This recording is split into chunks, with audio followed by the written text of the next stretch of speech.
ഞങ്ങളും ക്രൂശിക്കപ്പെട്ട ക്രിസ്തുവിനെ പ്രസംഗിക്കുന്നു. ദൈവ തിരുനാമത്തിൻ്റെ മഹത്വം ഉണ്ടാകട്ടെ. ഹോശയ്യ പ്രവാചകൻ്റെ പുസ്തകം 2-ാം അധ്യായം 14-ാം വാക്യം നമുക്ക് വായിക്കാം. ഹോശയ്യ പ്രവാചകൻ്റെ പുസ്തകം 2-ാം അധ്യായം 14-ാം വാക്യം.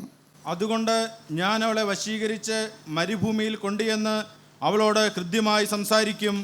ഞാൻ അവളെ വശീകരിച്ച് മരുഭൂമിയിൽ കൊണ്ടുചെന്ന് അവളോട് ഹൃദ്യമായി സംസാരിക്കും. യെഹെസ്കേൽ പ്രവാചകൻ്റെ പുസ്തകം 20-ാം അധ്യായം 35-ാം വാക്യം കൂടി വായിക്കാം. ഞാൻ നിങ്ങളെ ജാതികളുടെ മരുഭൂമിയിലേക്ക് കൊണ്ടുചെന്ന് അവിടെ വെച്ച് മുഖാമുഖമായി നിങ്ങളോട് വ്യവഹരിക്കും. ഞാൻ നിങ്ങളെ ജാതികളുടെ മരുഭൂമിയിലേക്ക് കൊണ്ടുചെന്ന് അവിടെ വെച്ച് മുഖാമുഖമായി നിങ്ങളോട് വ്യവഹരിക്കും. ദൈവത്തിന് സ്തോത്രം. മരുഭൂമിയുടെ അനുഭവങ്ങൾ, അതാണ് നമ്മുടെ ചിന്താവിഷയം. മരുഭൂമിയുടെ അനുഭവങ്ങൾ. ഞാൻ അവളെ വശീകരിച്ച് മരുഭൂമിയിൽ കൊണ്ടുചെന്ന് അവളോട് ഹൃദ്യമായി സംസാരിക്കും. മരുഭൂമിയുടെ അനുഭവങ്ങൾ. ഇവിടെ അവളെ വശീകരിച്ച് കൊണ്ടുപോയി സംസാരിക്കുമെന്ന് പറയുന്നത് സഭയെക്കുറിച്ചാണ് പറയുന്നത്. കർത്താവായ യേശു ക്രിസ്തു സഭയെ തൻ്റെ സ്നേഹത്താൽ ആകർഷിച്ച്, നമ്മെ ഓരോരുത്തരെയും തൻ്റെ സ്നേഹത്താൽ ആകർഷിച്ച് മരുഭൂമിയിൽ വെച്ച് നമ്മയോട് സംസാരിക്കും.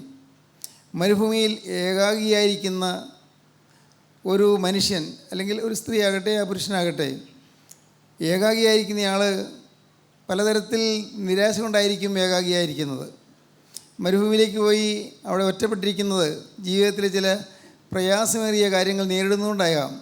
മരുഭൂമിയിൽ താങ്ങും തണലുമായി ആരുമില്ല. കാരണം അവിടെ എപ്പോഴും ഭയങ്കരമായി ഉഷ്ണമാണ്, ചൂടാണ്. തണൽ മരങ്ങളൊന്നുമില്ല മരുഭൂമിയിൽ. വിശാലമായി കിടക്കുന്ന മണലാരണ്യം.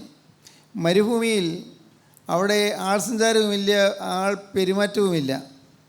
ഏകാഗിയായി ഇരിക്കുകയാണ് ഈ സഭയാകുന്ന മണവാട്ടി. സഭ അഥവാ നാം ഓരോരുത്തരും ക്രിസ്തുവിൻ്റെ തിരുരക്തത്താൽ വീണ്ടെടുക്കപ്പെട്ടവരാണ് സഭ. രക്ഷിക്കപ്പെടുന്നവരാണ് സഭ. രക്ഷിക്കപ്പെട്ടവരെ സഭയോട് ചേർത്തുകൊണ്ടിരുന്നു. രക്ഷിക്കപ്പെടുന്നവർ എന്ന് പറഞ്ഞാൽ ജീവിതം കർത്താവിന് സമർപ്പിച്ചിരുന്ന അതിനർത്ഥമുള്ളൂ. രക്ഷപ്പെടുക എന്നുള്ള നിത്യജീവൻ പ്രാപിക്കുന്നതിനെക്കുറിച്ചാണ് പറയുന്നത്. നിത്യജീവൻ, നിത്യസ്വർഗം. ഈ ഭൂമിയിലെ ജീവിതം കഴിഞ്ഞ് നമുക്കൊരു നിത്യതയുണ്ട്. ഈ ഭൂമിയിലെ ജീവിതം കഴിഞ്ഞ് മരണം വഴിയായി നാം കടന്നു ചെല്ലുമ്പോൾ ഒരു നിത്യതയിലേക്ക് പ്രവേശിക്കും. ആ നിത്യത, ഈ ഭൂമിയിൽ ജീവിതം കഴിഞ്ഞുള്ളതായ ആ നിത്യത, അവിടെ നാം ഓരോരുത്തരും ക്രിസ്തുവിൻ്റെ മണവാട്ടിയായി ക്രിസ്തുവിനോട് വാഴേണ്ടവരാണ്. അതാണ് ക്രിസ്തുവിൻ്റെ മണവാട്ടി സഭ എന്ന് പറയുന്നത്. ക്രിസ്തുവിൻ്റെ മണവാട്ടി സഭ എന്ന് പറയുന്നത് രക്ഷിക്കപ്പെടേണ്ട കൂട്ടമാണ്. രക്ഷിക്കപ്പെട്ട് എന്ന് പറഞ്ഞാൽ വീണ്ടും ജന്മം അനുഭവിച്ച് മാനസാന്തരപ്പെട്ട് ക്രിസ്തുവിനോട് വസിക്കുന്നവരാണ് രക്ഷിക്കപ്പെടുന്നവർ. അത് ഭൂമിയിലുള്ള ഏത് സമുദായത്തിൽപ്പെട്ടവർക്കും ആകാം. ഞാൻ വിശ്വസിക്കുന്നത് അത് രക്ഷിക്കപ്പെടുന്നവരെന്ന് പറയുന്നത് ഏതെങ്കിലും പ്രത്യേക സഭയുടെ കുത്തകയല്ല. കത്തോലിക്ക സഭയിലുള്ളവരെ രക്ഷിക്കപ്പെട്ടവരുണ്ട്, യാക്കോബായ സഭയിലുള്ളവർ രക്ഷിക്കപ്പെട്ടവരുണ്ട്, ഓർത്തഡോക്സ് സഭയിലുള്ളവർ രക്ഷിക്കപ്പെട്ടവരുണ്ട്, പെന്തിക്കോസ്ത് സഭയിലുള്ളവർ രക്ഷിക്കപ്പെട്ടവരുണ്ട്, മാർത്തോമാ സഭയിലും CSI സഭയിലും ജ്ഞാനായ സഭയിലും വേണ്ട ഏതെല്ലാം ഇവാഞ്ചലിക്കൽ ചർച്ചുണ്ടോ എല്ലാ സഭകളിലുമുള്ള വിശുദ്ധന്മാരുടെ കൂട്ടമാണ് രക്ഷിക്കപ്പെട്ടിരുന്നു പറയുന്നത്. വിശുദ്ധന്മാർ, സെയിൻലി ലൈഫ് അനുഭവിക്കുന്നവർ, വിശുദ്ധ ജീവിതം അനുഭവിക്കുന്നവർ, വിശുദ്ധന്മാരുടെ കൂട്ടം, രക്ഷിക്കപ്പെടുന്നവർ. ഞാൻ പറഞ്ഞത് നിങ്ങൾക്ക് മനസ്സിലായി കാണും. നാം പുറമേ കാണുന്ന ദൃശ്യസഭയല്ല സാക്ഷാൽ സഭ. പുറമേ കാണുന്ന ദൃശ്യസഭ ഓർത്തഡോക്സ് സഭയെന്നോ യാക്കോബായ സഭയെന്നോ കത്തോലിക്ക സഭയെന്നോ ഒക്കെ പറയാം. പക്ഷേ ഈ ദൃശ്യസഭകളിലൊക്കെയും അവിടെ ചില രജത താരകങ്ങളുണ്ട്, വെള്ളി നക്ഷത്രങ്ങളുണ്ട്. അവിടെ അവർ വിശുദ്ധന്മാരാണ്, എല്ലാവരും അല്ല.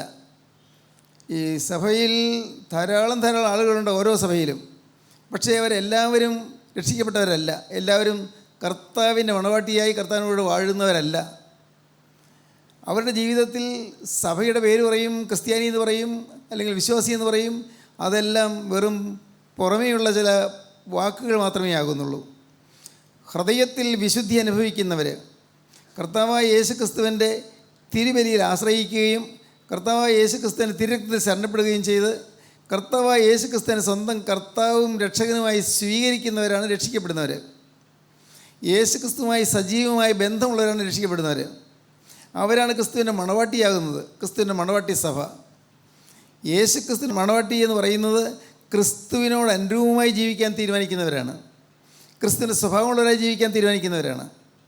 നാം ഓരോരുത്തരും അങ്ങനെ ആകാനാണ് കർത്താവ് ആഗ്രഹിക്കുന്നത്. എന്നാൽ ഇന്ന് വാസ്തവത്തിൽ നമ്മൾ അനേകം പേരും സഭയുടെ അംഗങ്ങളല്ല. ഏത്? വിശുദ്ധ സഭയുടെ അംഗങ്ങളല്ല, മണവാട്ടി സഭയുടെ അംഗങ്ങളല്ല. കർത്താവായ യേശു ക്രിസ്തു വരുന്നത് മണവാട്ടി സഭയ്ക്ക് വേണ്ടിയാണ്, വിശുദ്ധന്മാർക്ക് വേണ്ടിയാണ്. യേശു വീണ്ടും വരും. ജീവനുള്ളവരെയും മരിച്ചവരെയും ന്യായം വിധിപ്പാൻ തൻ്റെ വലിയ മഹത്വത്തോടെ ഇനിയും വരുവാനിരിക്കുന്നവൻ കർത്താവായ യേശു വീണ്ടും വരും. യേശു വീണ്ടും വരുമ്പോൾ കർത്താവായ യേശു ന്യായം വിധിക്കും. ന്യായം വിധിക്കുമ്പോൾ അന്ന് ഓരോരുത്തരുടെ പ്രവൃത്തികൾ വെളിപ്പെട്ട് വരും. നിത്യതയുടെ പുസ്തകത്തിൽ എഴുതി വച്ചിരിക്കുന്ന, സ്മരണയുടെ പുസ്തകത്തിൽ എഴുതി വച്ചിരിക്കുന്നത് ഓരോന്നും വെളിപ്പെട്ട് വരും. അന്ന് ന്യായാധിപതിയായ കർത്താവായ യേശു ക്രിസ്തു ഓരോരുത്തരുടെ പേരിൽ എഴുതി വച്ചിരിക്കുന്നത് അന്ന് വെളിപ്പെട്ട് കിട്ടും. അന്ന് നാം നിസ്സഹായരായി പോകും. നമ്മുടെ ജീവിതത്തിൽ നാം പറഞ്ഞതും പ്രവർത്തിച്ചതും നാം ചെയ്തതും ചെയ്യാൻ നമ്മുടെ മനസ്സ് ആഗ്രഹിച്ചതുമായ അനേകം കാര്യങ്ങൾ അന്ന് വെളിപ്പെട്ട് വരും. അതെല്ലാം എഴുതി രേഖപ്പെടുത്തി വെച്ചിട്ടുണ്ട്. ആ പുസ്തകത്തിൽ എഴുതി വെച്ചിരിക്കുന്ന, അതായത് പുസ്തകങ്ങൾ തുറന്നാണ് വേദവസം പറയുന്നത്. പുസ്തകത്തിൽ എഴുതി വെച്ചിരിക്കുന്നത് ഓരോരുത്തരുടെ പേരിലുള്ളത് എല്ലാം വ്യക്തമായി വായിച്ച് കേൾപ്പിക്കും. എന്നിട്ട് അധർമ്മം പ്രവർത്തിക്കുന്നവരെ നിങ്ങൾ എന്നെ വിട്ടു പോവുകയും ഞാൻ ഒരു നാൾ നിങ്ങളെ അറിഞ്ഞിട്ടില്ല എന്ന് കർത്താവ് അവരോട് തീർത്തു പറയും. അധർമ്മം ജീവിതത്തിൽ മാറാതെയും ക്രിസ്ത്യാനികൾ എന്നുള്ള പേരിൽ ജീവിക്കാം. പാവം മാറാതെയും ക്രിസ്ത്യാനി എന്ന പേരിൽ ജീവിക്കാം. പാവം മാറാതെയും പള്ളിയിൽ പോകാം, കുർബാന അനുഭവിക്കാം, കുർബാന തുടങ്ങി മാറാനായ പെരുന്നാളുകൾ വേണ്ട ആത്മീയമായ എല്ലാ കാര്യങ്ങളിലും പങ്കാളികളാകാം, എല്ലാ കാര്യങ്ങളും മുൻപന്തിയിൽ നിൽക്കാം, മദ്ബഹയിൽ ശുശ്രൂഷ ചെയ്യാം. ഈ ആത്മീയമായ ഈ അനുഭവം പ്രാപിക്കാതെ സുവിശേഷം പ്രസംഗിക്കാം, സൺഡേ സ്കൂൾ പഠിപ്പിക്കാം, ഇതെല്ലാം ചെയ്യാം. പക്ഷേ എല്ലാം കത്തിപ്പോകും. അങ്ങനെ ചെയ്യുന്നതായ പ്രവൃത്തികളൊക്കെയും കത്തിപ്പോയിട്ട് നിലനിൽക്കുന്നത് ക്രിസ്തുവിൻ്റെ വിശുദ്ധി എന്നുള്ളത് മാത്രമാണ്.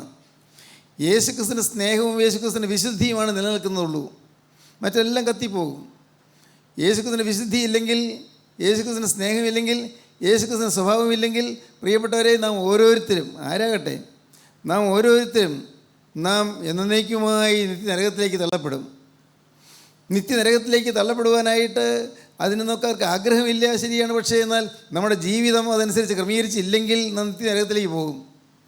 എത്ര ഉന്നതനായ വ്യക്തിയാണെങ്കിലും ശരി, എത്ര സുവിശേഷം പ്രസംഗിക്കുന്നയാളായാലും ശരി, എത്ര മഹനീയമായ ശുശ്രൂഷകൾ ചെയ്യുന്നയാളായാലും ശരി, ആരായാലും നിത്യതയിൽ ചെല്ലുമ്പോൾ ജീവിതത്തിൽ വിശുദ്ധി ഇല്ലെങ്കിൽ, ഈ ഭൂമിയിൽ ജീവിച്ച കാലത്ത് വിശുദ്ധി അനുഭവിച്ചില്ലെങ്കിൽ, യേശുക്രിസ്തുവിനെ സ്വന്തം കർത്താവിനെ ഇഷ്ടമായി സ്വീകരിച്ച് ക്രിസ്തുവുമായി സജീവ ബന്ധം പുലർത്തുന്നില്ലെങ്കിൽ തള്ളപ്പെട്ടു പോകും, നഷ്ടപ്പെട്ടു പോകും.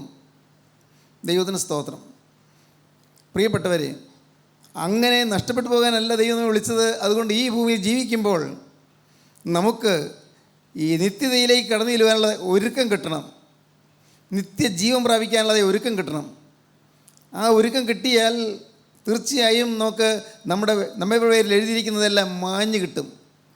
കാരണം യേശുക്രിസ്തുവിനെ സ്വീകരിക്കുകയും ക്രിസ്തു ജീവിച്ചതുപോലെ പുതിയ ജീവൻ നയിക്കാൻ തീരുമാനിക്കുകയും ചെയ്യുമ്പോൾ ക്രിസ്തുവിൻ്റെ തിരുവിലാവിൽ നിന്നൊഴുകിയ തിരുരക്തം ഒരു തുള്ളി വന്ന് നമ്മുടെ മേൽ പതിക്കുകയും നമ്മുടെ പുസ്തകത്തിൽ, നമ്മുടെ പേരിൽ എഴുതിയിരിക്കുന്ന പുസ്തകത്തിൽ എഴുതിയുള്ള എല്ലാ തിന്മകളും മാഞ്ഞു പോവുകയും ചെയ്യും.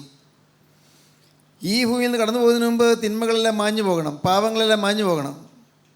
പ്രിയപ്പെട്ടവരെ, നിങ്ങൾ പലരും വിചാരിക്കുന്നു കുമ്പസാരിക്കുമ്പോൾ പാപം മാഞ്ഞു പോയില്ലേ എന്ന്. കുമ്പസാരിക്കേണ്ടതുപോലെ കുമ്പസാരിച്ചാൽ പാപം മാഞ്ഞു പോകും. പക്ഷേ ഇന്ന് പലരും കുമ്പസാരിക്കേണ്ടതുപോലെയല്ല കുമ്പസാരിക്കുന്നത്. ഇന്ന് പലരും പാവബോധമില്ലാതെയാണ് കുമ്പസാരിക്കുന്നത്. ഞാനൊരു പാവിയാണല്ലോ കർത്താവേ, ഈ നിലയിൽ ഞാൻ ജീവിച്ചാൽ നിത്യനരകത്തിലേക്ക് ഞാൻ പോകുമല്ലോ, അയ്യോ എൻ്റെ പാവങ്ങളോട് ഞാൻ യാത്ര പറയുന്നതിനാൽ എൻ്റെ ജീവിതത്തിൽ പാവം വരികയില്ല, കർത്താവേ വന്നതെല്ലാം വന്നു പോയല്ലോ, നീ എനിക്ക് ക്ഷമിച്ചു തരണമേ, നിൻ്റെ തിരുരക്തത്താൽ എൻ്റെ പാവങ്ങൾ ക്ഷമിക്കണമേ എന്ന് പറഞ്ഞ് പ്രാർത്ഥിച്ച് ഓരോ പാവവും എണ്ണി എണ്ണി എണ്ണി എണ്ണി ഏറ്റുപറഞ്ഞ് കർത്താവിൽ നിന്ന് മോചനം പ്രാപിക്കണം. അങ്ങനെയുള്ള കുമ്പസാരമാണെങ്കിൽ കൊള്ളാം, അവിടെ പാവം മോചിച്ച് കിട്ടും, തിരുരക്തത്താൽ പാവം അയച്ചു തരും. എന്നാൽ ഇന്ന് അനേകം പേരും ഇങ്ങനെയൊന്നും ചിന്തിച്ചാൽ ചടങ്ങ് പോലെ കുമ്പസാരിക്കുന്നു, ചടങ്ങ് പോലെ കുർബാന അനുഭവിക്കുന്നു. ചടങ്ങാണ്, ഒരനുഷ്ഠാനം മാത്രമാണ്. പ്രിയപ്പെട്ടവരെ, ഇങ്ങനെയുള്ള ചടങ്ങുകളിലും അനുഷ്ഠാനങ്ങളിലും തങ്ങി നിൽക്കാനുള്ളതല്ല നമ്മുടെ ആത്മീയ ജീവിതം. നമ്മുടെ ആത്മീയ ജീവിതം നാം നിത്യതയ്ക്ക് വേണ്ടി ഒരുക്കുന്ന ജീവിതമാണ്. ദൈവത്തിന് സ്തോത്രം. സഹോദരങ്ങളെ, ഈ ഭൂമിയിൽ നമുക്ക് ലഭിക്കുന്നതായ കാലം ഓരോ ദിവസവും ഓരോ നിമിഷവും ക്രിസ്തുവിനെ നമ്മുടെ ജീവിതത്തിൽ നിന്ന് മാറ്റിക്കളയാതെ സൂക്ഷിക്കേണ്ടതാണ്. ദൈവം നമുക്ക് തന്ന പരിശുദ്ധാത്മാവ് നമ്മിൽ നിന്ന് വിട്ടുപോകാതെ നാം സൂക്ഷിക്കേണ്ടതാണ്. നമ്മുടെ ഓരോരുത്തരുടെയും ജീവിതത്തിലേക്ക് നിങ്ങൾ തിരിഞ്ഞു നോക്കി കാണാം. ഇന്നും വഴക്കുണ്ട്, ഇന്നും ഇഷ്ടക്കുറവുണ്ട്, ഇന്നും മുഷിച്ചിലുണ്ട്, ഇന്നും പരസ്പര വൈരാഗ്യമുണ്ട്, ഇന്ന് പരസ്പരം നീരസമുണ്ട്, ഇന്ന് ഭാര്യയും ഭർത്താവും ചിലപ്പോൾ മിണ്ടാതിരിക്കുന്ന കുടുംബകലഹങ്ങളുണ്ട്. ഇന്ന് മാതാപിതാക്കളെ അനുസരിക്കാത്ത മക്കളുണ്ട്. ഇന്ന് കൊള്ളരുതായ്മയിൽ ജീവിക്കുന്ന ആളുകളുണ്ട്.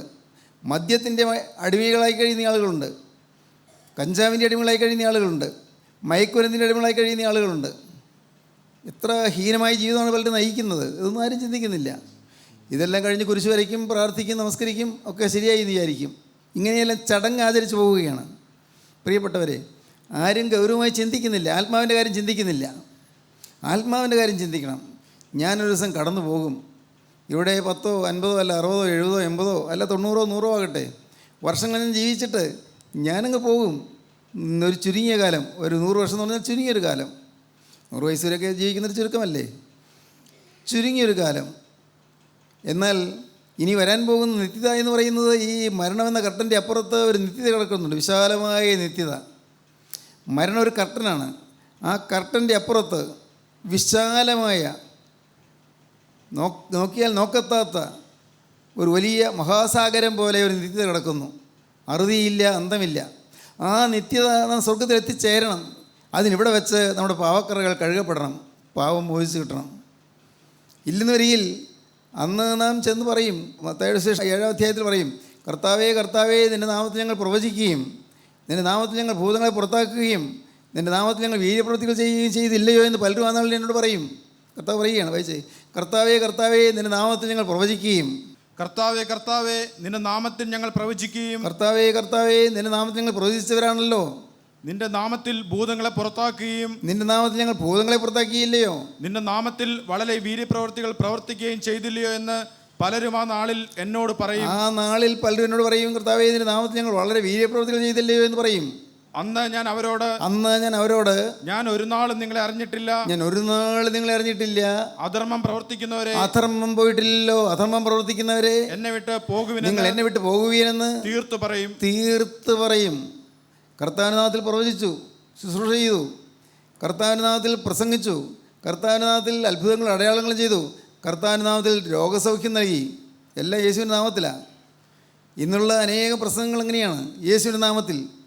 കർത്താവേ കർത്താവേ, നിൻ്റെ നാമത്തിൽ ഞങ്ങൾ പ്രവചിക്കുകയും നിൻ്റെ നാമത്തിൽ ഞങ്ങൾ ഭൂതങ്ങളെ പുറത്താക്കുകയും നിൻ്റെ നാമത്തിൽ വളരെ വീര്യപ്രവൃത്തികൾ പ്രവർത്തിക്കുകയും ചെയ്തില്ലയോ എന്ന് പലരും ആ നാളിൽ എന്നോട് പറയും.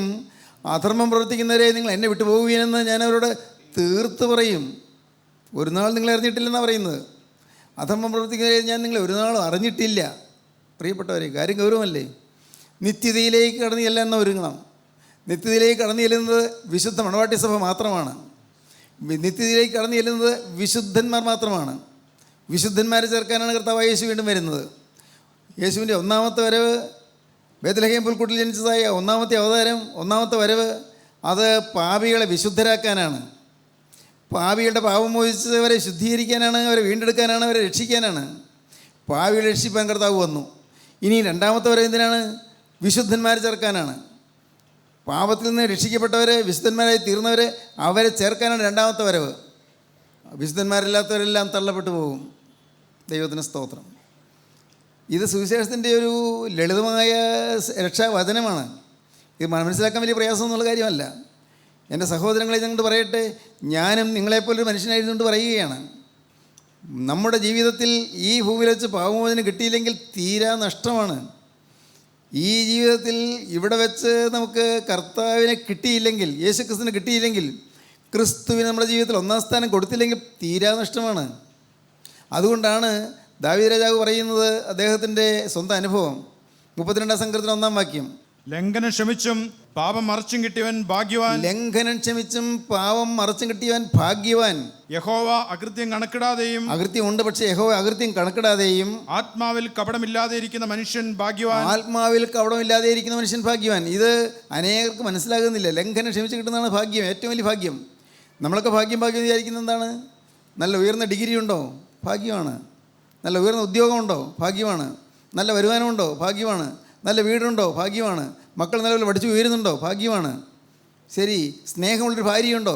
അല്ലെങ്കിൽ സ്നേഹമുള്ള ഭർത്താവുണ്ടോ? ഭാഗ്യമാണ്. ശരിയാണ്, അതൊക്കെ ഭാഗ്യം തന്നെയാണ്.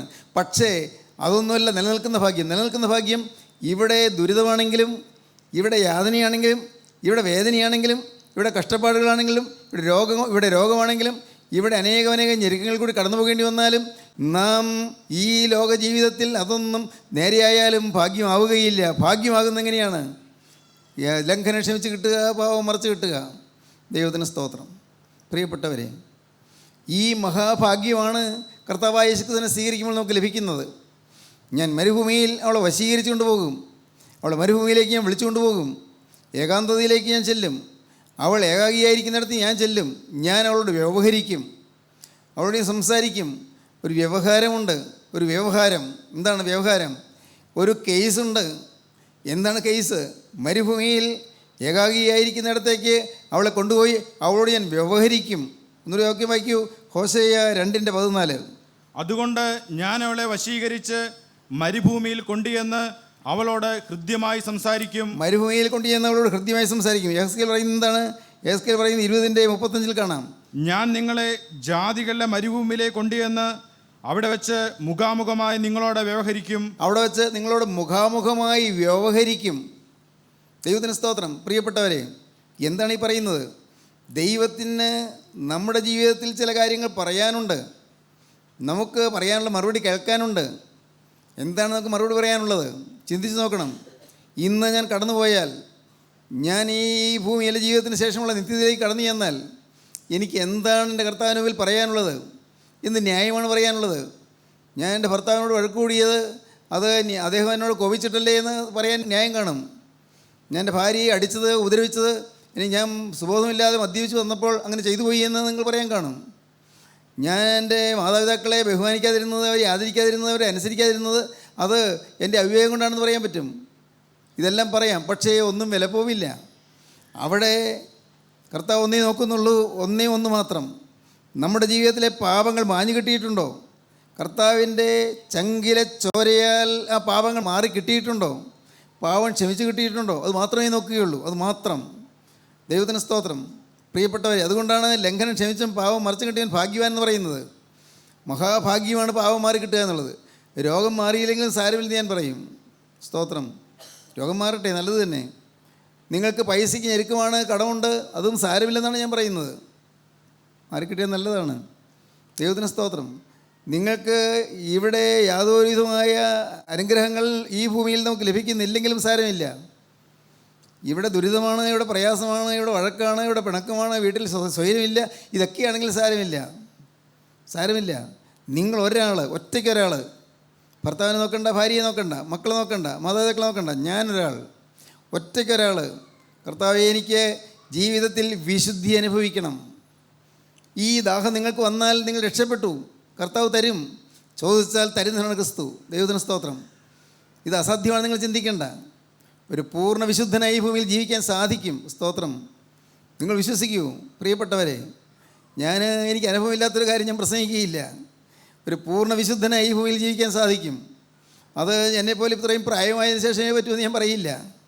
യൗവനത്തിലുള്ളവർക്കും വിശുദ്ധി പാലിക്കാൻ സാധിക്കും. ദൈവത്തിന് സ്തോത്രം. നല്ല യൗവനത്തിൻ്റെ ഓജസ്സും ഊർജ്ജസ്വലതയുള്ള കാലത്തും വിശുദ്ധി പാലിക്കാൻ സാധിക്കും. കറപണയാതെ ജീവിക്കാൻ സാധിക്കും.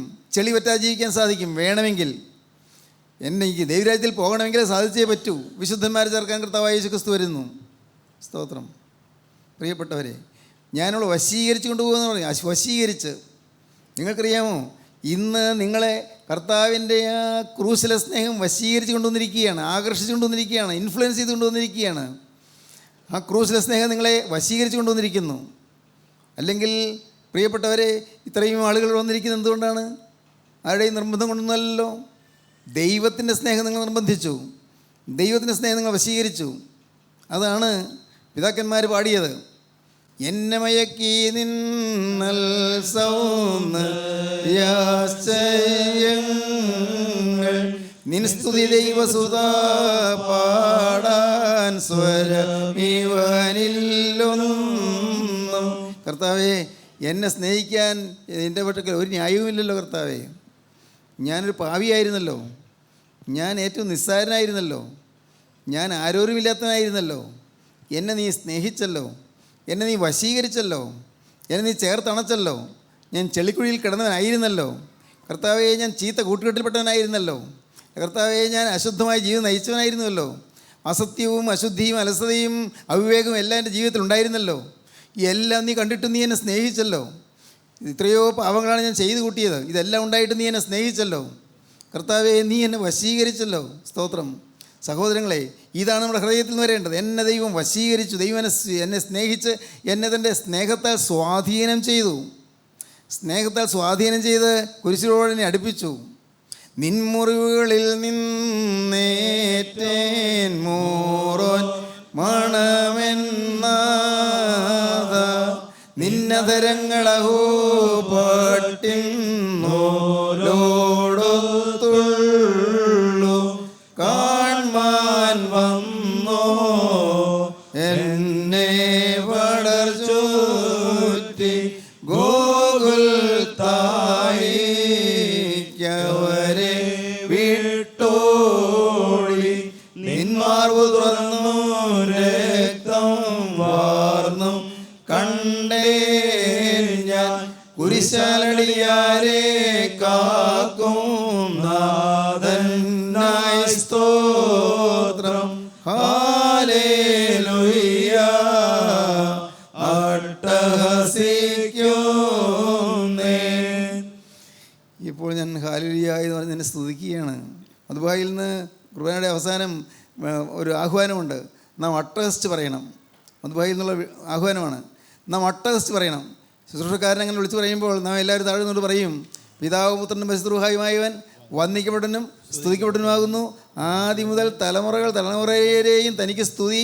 ഹല്ലേലൂയ. അട്ടഹസിച്ച് പറയാനാണ് പറയുന്നത്. അട്ടഹസിച്ച് പറയണം. പ്രിയപ്പെട്ടവരെ, എന്താണ് പറയുന്നത്? നിൻ്റെ മുറിവുകളിൽ നിന്ന്, നിൻ്റെ തിരുമുറിവുകളിൽ നിന്ന് എനിക്ക് അവിടെ നിന്ന് പുറപ്പെട്ടു വന്ന ഒരു സുഗന്ധം എൻ്റെ മേലെ വന്ന് അടിച്ചു. നിൻ്റെ തിരുമുറികളിൽ നിന്ന് വന്ന സുഗന്ധം അത് മൂറോൻ്റെ നറുമണമായിരുന്നു. മൂറോൻ പരിശുദ്ധാത്മാവിൻ്റെ നറുമണമായിരുന്നു എനിക്ക് കിട്ടിയത്. അത് നിൻ്റെ തിരുമുറികളിൽ നിന്നാണ് വന്നത്. എനിക്ക് എങ്ങനെ കിട്ടി? നിൻ്റെ അധരങ്ങളിൽ നിന്ന് പൊഴിഞ്ഞ തൂമൊഴികളിൽ നിന്ന്, നിൻ്റെ മൃദുലമോഹനമായ അധരങ്ങളിൽ നിന്ന്, ചുണ്ടുകളിൽ നിന്ന് വാർന്നു വീണതായ ആ ഇമ്പകരമായ തിരുമൊഴികൾ, നിൻ്റെ വചനം ഞാൻ കേട്ടു. നിൻ്റെ വചനം ഞാൻ ശ്രദ്ധിച്ചു. വചനം ശ്രദ്ധിച്ചപ്പോൾ നീ കിട്ടിയ ഭാഗ്യം എന്താണെന്ന് വെച്ചാൽ ഒരു ആകർഷണം എനിക്കുണ്ടായി. എന്നെ ആകർഷിച്ചു, എന്നെ വശീകരിച്ചു. ആ തിരുമുറികളിൽ നിന്ന് വന്നതായ മൂറോൻ്റെ സുഗന്ധം എന്നെ വശീകരിച്ച് ആ കുരിശിൻ്റെ ചുവട്ടിലേക്ക് എന്നെ ആനയിച്ചു. ഞാൻ അതിനുവേണ്ടി കാണാൻ പുറപ്പെട്ടു. എവിടെ നിന്നാണ് ഈ സുഗന്ധം? എവിടെ നിന്നാണ് ഈ നല്ല മണം വരുന്നല്ലോ? എവിടെ നിന്നാണിത്? ഇറങ്ങിയപ്പോൾ ചിലർ പറഞ്ഞു, എടാ ഇങ്ങനെയൊന്നും ചിന്തിച്ചിട്ട് പോകേണ്ട കാര്യമൊന്നുമില്ല, മണ്ടത്തരം. അവിടെ സുഗന്ധമുണ്ട്, അവിടെ നല്ല സ്നേഹമുണ്ട് എന്നൊക്കെ പറഞ്ഞ് പോകും. മണ്ടത്തരം. അതൊന്നും നമുക്ക് വേണ്ട. നമ്മളൊക്കെ പുരാതന സഭയിലുള്ളവരല്ലേ, നമുക്ക് അങ്ങനെയൊന്നും പോകണ്ട. ഇതിൻ്റെ അങ്ങ് പോകേണ്ട കാര്യം നോക്കിയില്ല. ഭടന്മാർ എന്നെ തടഞ്ഞു. അവർ യോദ്ധാക്കളായിരുന്നു, അവർ കരുത്തരായിരുന്നു, വലിയ ഭയങ്കര ഉന്നതമായ ശുശ്രൂഷകൾ ചെയ്യുന്നവരായിരുന്നു. അവരെന്നെ തടഞ്ഞു. പക്ഷേ ഞാൻ അവരെ കൂട്ടാക്കിയില്ല. കാരണം എന്നെ ഒരു സ്നേഹം വശീകരിച്ചു പോയി. മൂറോൻ്റെ നറുമണം എന്നെ വശീകരിച്ചു പോയി. ഞാൻ ഓടാൻ തുടങ്ങി. ഓടി ചെന്നപ്പോൾ ഈ മൂറോൻ്റെ നറുമണത്തിൻ്റെ ഉറവിടം എനിക്ക് കണ്ടെത്തി. ഏതാണ്? നിൻ്റെ തിരുമാറ് തുറന്നും തിരുരക്തം വാർന്നു കിടക്കുന്ന എൻ്റെ കർത്താവ് എനിക്ക് വേണ്ടിയാണല്ലോ തിരുമാറ് തുറന്നത്, എനിക്ക് വേണ്ടിയാണല്ലോ കർത്താവ് തിരുരക്തം ഒഴുക്കിയത് എന്നുള്ള സത്യം എനിക്ക് മനസ്സിലായി. ഉടനെ ഞാൻ അപ്പോൾ തന്നെ ഞാൻ ഉച്ചത്തിൽ പറഞ്ഞു, ദൈവസുധാ നിനക്ക് സ്തുതി, സ്തോത്രം, ഹല്ലേലൂയ എന്ന് ഞാൻ അട്ടഹസിക്കുന്നു. നിൻമുറിവുകളിൽ നിന്നേറ്റേൻ മൂറോൻ മണമെന്നാഥ, നിന്നധരങ്ങളോ പട്ടിന്നോലോടൊത്തുള്ളു കാൺമാൻ വന്നോ എന്നെ പടർച്ചൂറ്റി ഗോകുൽ തായിക്കവരെ വിട്ടോളി നിന്മാർവു തുറന്നു രക്തം വാർന്നും കണ്ടേ ഞാൻ കുരിശാലടിയാരെ കാക്കും നാഥനായി സ്തോത്രം. ഹല്ലേലൂയ. അട്ടഹസിക്കുന്നേ. വാസ്തവമായി ഈ അനുഭവം കിട്ടിക്കഴിയുമ്പോൾ ഹല്ലേലൂയ സ്തോത്രം എന്ന് അട്ടഹസിച്ചു പോകും. അത് ഉറക്കെ പറഞ്ഞു പോകും. പേടിയില്ല പിന്നെ ആരെയും. ആരും കളിയാക്കുന്നുണ്ടോ പരിഹസിക്കുന്നുണ്ടോ നോട്ടമില്ല. ആരെന്ത് പറഞ്ഞാലെന്ത്? എൻ്റെ ആത്മാവിന് കേടൊന്നും വരില്ലല്ലോ. ആരെന്ത് പറഞ്ഞാലെന്ത്? എനിക്ക് സ്വർഗമല്ലേ കിട്ടുന്നത്. നറുമണം വീശുന്നതിൻ്റെ മേൽ, സ്വർഗീയ സുഗന്ധം എൻ്റെ മേലൊന്ന് വീശുന്നു. അത് സ്നേഹത്തിൻ്റെ സുരഭില കുസുമമാണ്, സ്നേഹത്തിൻ്റെ സുഗന്ധമുള്ള പുഷ്പമാണ്. സ്തോത്രം, ദൈവത്തിന് സ്തോത്രം. എൻ്റെ സഹോദരങ്ങളെ, ഈ സ്നേഹമാണ് എൻ്റെ 17-ാമത്തെ വയസ്സിൽ എൻ്റെ മേൽ വന്ന് ആഞ്ഞടിച്ചത്. യേശു നല്ലവനാണ് പ്രിയരെ, നല്ലവനാണ്. അവൻ സ്നേഹം മാത്രമാണ്. അവൻ നല്ലവനാണ്. അവൻ കരുണയുള്ളവനാണ്. അവൻ നിങ്ങളുടെ വേദന അറിയുന്നുണ്ട്. മോളെ, ഇതിൻ്റെ വേദന അവൻ നല്ലപോലെ കാണുന്നുണ്ട്. മോനെ, ഇതിൻ്റെ വേദന അവൻ അറിയുന്നുണ്ട്. എൻ്റെ ഹൃദയം ഇന്ന് ഊഷരമായി മരുപ്പറമ്പ് പോലെ ശൂന്യമായി കിടക്കുന്നവൻ കാണുന്നുണ്ട്. അവിടെ അല്പം പോലും അലിവില്ലാതിരിക്കുന്ന കർത്താവ് കാണുന്നുണ്ട്. നിനക്കൊരു കുറ്റബോധം കിട്ടാതിരിക്കുന്ന കർത്താവ് കാണുന്നുണ്ട്. നിനക്ക് കുറ്റബോധം തരും. ഇന്ന് ഈ വാക്കുകളെ കേട്ടുകൊണ്ടിരിക്കുമ്പോൾ തന്നെ നിങ്ങൾക്കൊരു കാര്യം ചെയ്യാം. കർത്താവേ, എനിക്കൊന്നും അറിഞ്ഞുകൂടാ, എനിക്കൊന്ന് മാത്രം അറിയാം, നീ സ്നേഹമാണെന്ന് എനിക്ക് മനസ്സിലായി. യേശുവേ, നീ എൻ്റെ അടുക്കിലേക്കൊന്ന് വരണമേ. എന്നെ സഹായിപ്പാൻ, എൻ്റെ വരൾച്ച മാറ്റാൻ നീ ഒന്ന് വരണമേ. എനിക്ക് സമാധാനം തരാൻ നീ ഒന്ന് വരണമേ. എൻ്റെ ഹൃദയത്തിൽ കുളിര് പകരാൻ നീ ഒന്ന് വരണമേ. എൻ്റെ ജീവിതത്തിൽ ആനന്ദം പകരാൻ നീ ഒന്ന് വരണമേ. എൻ്റെ ഹൃദയം സമാധാനം പൂർണ്ണമാക്കാൻ നീ ഒന്ന് വരണമേ. യേശുവേ, നീ എൻ്റെ ഹൃദയത്തിലേക്ക് നടന്നു വരണമേ. ഹല്ലേലൂയ. എൻ്റെ ജീവനുള്ള രാജാധിരാജനായ പൊന്നേശുവേ, അവിടുത്തെ പാദപീഠത്തിൽ ഞങ്ങളെ തന്നെ സമർപ്പിക്കുന്നത് കർത്താവേ, നീ സ്വീകരിക്കണമേ. കർത്താവേ, നാഥ, 5 അപ്പവും 2 മീനും ബാലകൻ സമർപ്പിച്ചപ്പോൾ നീ കൈക്കൊണ്ടതുപോലെ അവിടുന്ന് ഈ ജീവിതത്തെ നീ അവിടുന്ന് കൈക്കൊള്ളണമേ. കർത്താവെ, തിരിഹിതം പോലെ വാഴ്ത്തണമേ, തിരിഹിതം പോലെ ഉപയോഗിക്കണമേ. എൻ്റെ കർത്താവെ, നിത്യതയ്ക്ക് വേണ്ടി ഞങ്ങൾ ഒരുക്കണമേ. എല്ലാവരെയും അനുഗ്രഹിക്കണമേ. വചനം കേട്ട ഈ മക്കളുടെ മേൽ നിൻ്റെ ആത്മാവിനെ പകരണമേ. എല്ലാവരുടെയും നെറ്റിയിൽ രക്തത്താൽ മുദ്ര അണിയിക്കണമേ. എല്ലാവരെയും സമാധാനത്തോടെ പറഞ്ഞയക്കണമേ. എല്ലാവരെയും വാഴ്ത്തണം, വിശുദ്ധീകരിക്കണമേ, അനുഗ്രഹിക്കണമേ. അവിടുത്തെ 2ാമത്തവരിന് വേണ്ടി ഞങ്ങൾ എല്ലാവരെയും ഒരുക്കണമേ. യേശു ക്രിസ്തുവിൻ്റെ പരിശുദ്ധമായ നാമത്തിൽ പ്രാർത്ഥിക്കുന്ന കുറേയോടെ കേൾക്കണം പിതാവേ. ആമീൻ. ഹല്ലേലൂയ.